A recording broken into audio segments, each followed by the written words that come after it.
l'Amérique veut toujours garder les liens des relations ni avec Ameriki bi fɛ ka jɛɲɔgɔnya ɲuman sɔrɔ ni farafina ye wɔyɔti min na a ka ɲi k'a yɛrɛ bila farafina ka kadira kan o bɛ farafina dɛmɛ a ka nafoloko ani a yɛrɛ yiriwako la d'avoir leur indépendance économique sociale. On pense que le futur président mɔgɔw hakili la président kura a ka kan ka baara kɛ jɛɲɔgɔnya kɔnɔna na u ni farafina jamanaw ni ɲɔgɔn cɛ ka cogoya bɛ kɛ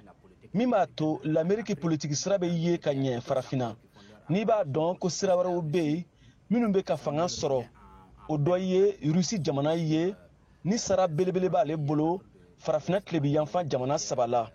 n'o ye Mali, Burkina Faso ani Niger. qui sont présents depuis de longues années. Ce que nous attendons donc des relations internationales actuellement, c'est des relations Amérique fait a ka kɛ jɛɲɔgɔnya tilenni ye a kana kɛ sebaga ani setan ka jɛɲɔgɔnya ye a ka kɛ ko ye an bɛɛ lajɛlen bɛ an niyɔrɔ bin sɔrɔ min na. Chaque parti peut ou doit gagner donc ce qu'il peut gagner. Nous souhaitons une coopération gagnant-gagnant parce que an ka laɲini ye de ka taa ni an ka baarakɛɲɔgɔnyaw ye an ni États-Unis cɛ walasa an fila bɛ ka nafa sɔrɔ bawo farafina sɛgɛnna hali bi o sɛgɛn de bɛ farafina kan an ka dugu jukɔrɔfɛnw tɛ foyi ɲa an yɛrɛ ye an b'a fɛ ka baarakɛɲɔgɔnyaw kɛ an bɛ nafa sɔrɔ min na ani an ka danbe ka bonya kɔnɔ anw farafinw o laɲiniw de bɛ an na. La mentalité des Africains plus sur la considération et de la valeur de l'Africain. L'Afrique s'est réveillée. Farafina kununa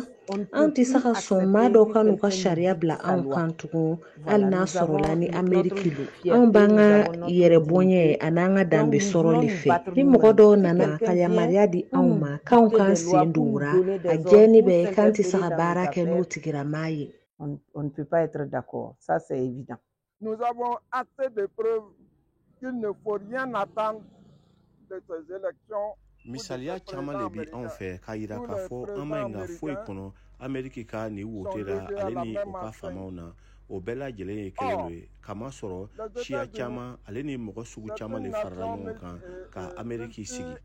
an bɛ se k'a fɔ yɛrɛ diɲɛ kuturu le ye Ameriki sigi ni farafinw yɛrɛ y'a damanata ye nka nin bɛɛ la kɛboloma sɔrɔ fɔlɔ min bɛ taa farafina yɛrɛ ka yiriwa fan fɛ an y'an jigi la Barack Obama kan min tun bɛ bɔ anw yɛrɛ fɛ yan farafina nka laban na nafa foyi ma sɔrɔ a la o b'a yira an na ko Ameriki président bɛ gban ɲɔgɔn na cogo min o bɛɛ lajɛlen ye kelen ye ten fana.